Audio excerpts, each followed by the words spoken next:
So for those looking at it for the first time, Björn Borg is a brand that used to be well known across the world for underwear. And then about 10 years ago, we thought that why don't we move into a bigger arena? Why don't we build a sports brand out of this? And that's what we've been doing ever since. And of course, that means that we've added a number of new categories, starting with sports apparel, now also footwear, swimwear, loungewear, a number of different categories that will then support the idea of moving the entire brand into becoming a sports fashion brand. We are fairly big in the Nordic markets and also in Benelux, so Netherlands and Belgium. And we've identified 2 growth markets in Germany and the US. All other markets in the world, we of course are serving through our e-com site, but we're not present there with physical retail or physical people.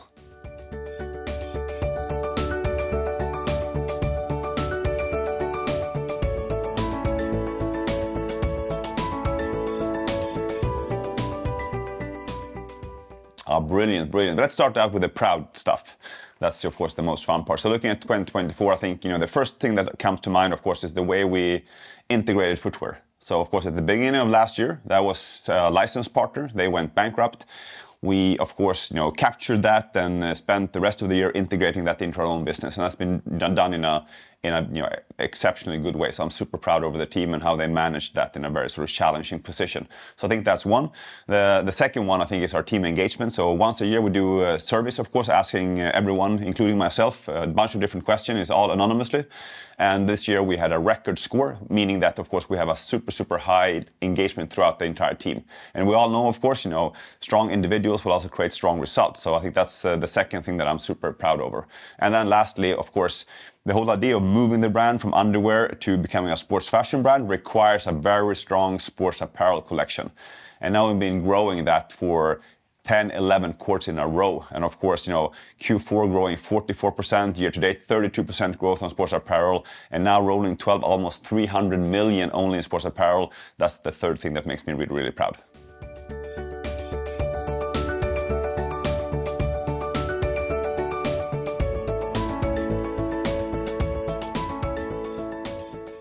So driving growth in sports apparel comes down to 3 things. So on one hand, of course, we need to continue to build the brand, so people recognize us, they know where we are, know where to find us, and of course that journey will continue. I think we found a strong mix between performance marketing, social media, and also, of course, shop floor trade marketing solutions. So that needs to continue, of course, to be a high focus. The second one is that we need to continue, of course, to develop the collection. But on one hand, of course, make sure that the good stuff is still in the range, so we don't take out what is already working. And then, of course, add, smaller components to spice the range up. But of course, the second important part is to constantly evolve and develop a strong collection that creates, a demand from end consumers. And lastly, of course, we need to continue to invest in our team. So, we really are, picking up, what is really working and continuing to push that. And I think that's going to be the 3 main focus areas to make sure that we continue to grow sports apparel.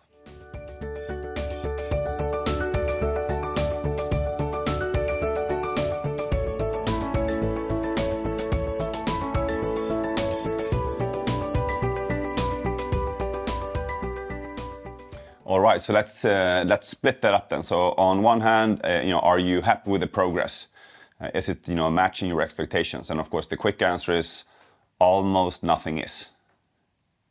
With that said, though, looking at 2024, we see super strong growth in Germany. We see a strong traction within the German consumers. We see our own e-com really working. And also, we've made a couple of attempts to create presence in Hamburg, of which all is really working very good. So one is a shop-in-shop at Alsterhaus, but it's also tying up local gyms, different partners, to make sure we really elevate the brand so we're recognized and visible in the German market. And when we look at the brand track data, so we're asking consumers in all of our markets, every week. And of course, we also ask German consumers.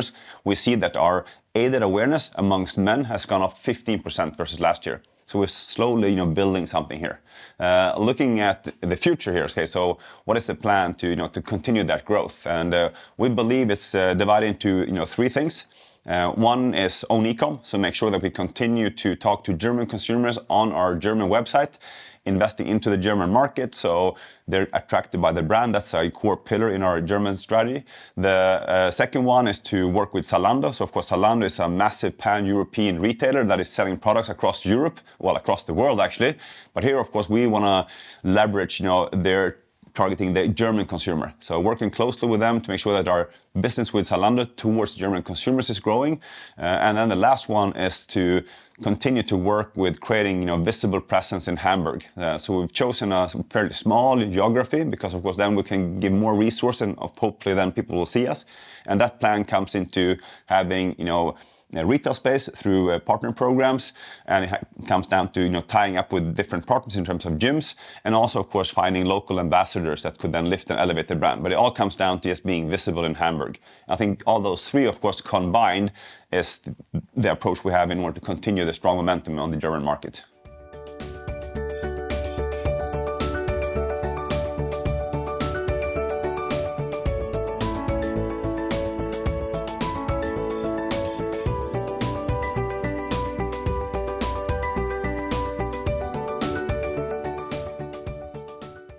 Let's sort of backtrack a bit then, and avoiding to make the answer too long. But the former license partner, they went bankrupt. And of course, the idea with a license partner is that they will create products for you with your logo.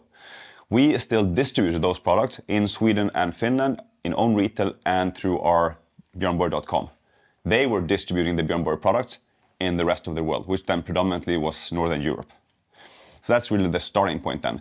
And then when they went bankrupt, of course, we immediately concluded, okay, we don't want to have another license partner. We want to bring it in-house because we see that there's a massive, massive growth opportunity to do footwear ourselves.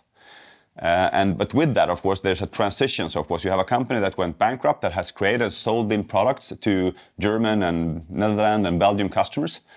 They went out of business. The products that has been bought, they're on ships, in harbors, on all over the world actually. And then we are stepping in. So of course, the first job was to find where those products were, and then of course where are they going, and then calling on those customers that we haven't spoken to before to make sure they still take the goods, even though of course they were massively delayed.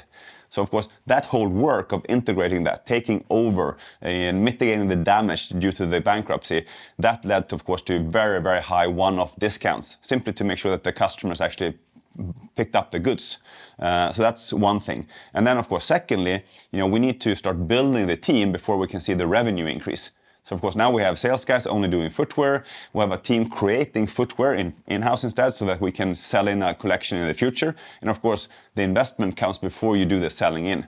Hence, of course, operating expenses goes up a bit because we have a bigger team now, and margin goes down because we had to give away additional discounts just to make sure that people pick it up. But of course, on the plus side, you see then a pretty strong, sales growth. All of that, of course, will be mitigated in the future. We believe that footwear is a category together with the other ones that could actually drive profitability. And of course, we also know from the Adidas time, if you talk about leisure sneakers, actually they has a higher gross margin than sports apparel, for example. So, that's going to slowly, of course, be rebuilt and actually add, profitability to us, both in terms of gross margin and also in terms of operating margin.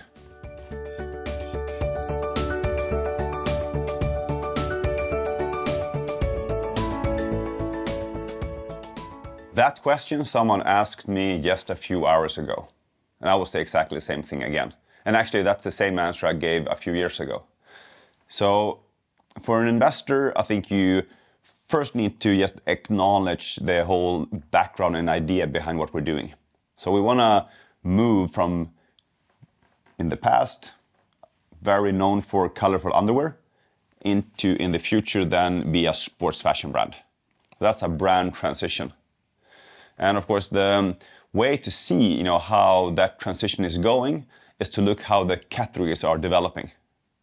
So if you want to get a feeling for whether it's possible to move a brand like Björn Borg and whether there's any traction in that movement, well, then you need to look at, okay, how are the underlying categories growing? So of course, sports apparel growth, that's a clear sign then. Well, clearly, no one would buy sports apparel from an underwear brand. So then the transition is simply working. So that's one sign. Last year, 32%, quarter four, 44% up. So of course, continue to look for growth in sports apparel. And the second one, I would also actually look at growth in underwear. Because of course, the idea is to move into a bigger arena, to become a stronger brand, but then to still have multiple entry points into the brand. So with that said, if you're a strong sports brand, you can do footwear and also underwear. But if you're a strong underwear brand, you will struggle selling footwear. So I would look at underwear. Can they maintain that volume, perhaps even with a bit of growth, despite them moving the entire brand into a completely different arena? And that we conclude that we can do as well. So looking at last year, underwear has never been bigger, even though we don't talk about underwear anymore. We instead, fuel the brand up here with a lot of inspirational content and making sure the connection stays strong to the consumer. And then they will buy underwear, bags, sports apparel, and whatever else we potentially would add into the brand portfolio. So that's what I would look out for. And last, we know that there's been a very, very strong, dividend case. And of course, looking at the dividend right now, we're proposing, or the board is proposing at the AGM, another 3 kronor. And of course, that's a dividend yield of, almost 5-6%.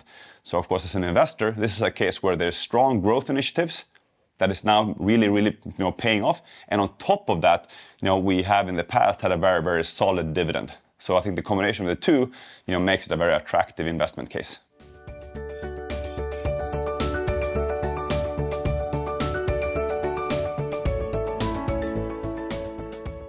Well, it's an attractive investment predominantly for a number of different reasons. Let's try to nail them out then so it becomes crystal clear then. And that's actually also the reason why I invested in Björn Borg. So the first one, I think that you want to invest in something that has potential. So meaning that this is a case that could continue to grow. And of course, here we know that if we would have only focused on underwear, well, then, of course, we would have been dependent on opening up new markets because we were already a market leader. But by adding other categories, well, we could potentially double the turnover from 1 billion last year to 2 billion, but still being in the same markets because we're adding footwear, we're adding sports apparel, we're adding loungewear, swimwear, bags. And of course, all of them together will, of course, be much bigger than just underwear. So, of course, that's a strong sign that, there are growth opportunities that you could capture without, crazy investments. I think that would be the first thing. The second one, of course, I think is that it's been a ride and a journey with a very, very high dividend throughout the years. And we will, of course, hopefully continue with that as well. So it's a mix of course, having a strong, share price development due to us driving growth, and of course, having, strong dividend yield every year due to, of course, us, handing out money to the shareholders. And of course, lastly, as I said, one of my most proudest things from last year is the team engagement. And of course, as an investor, I would want to invest into a team that goes to work, that really goes to work with the ambition of doing their best every day and spend their hours as it would be in their own company. And I think those three for me is what you need to look at when you want to do any investments, whether it's Björn Borg or whether it's something else.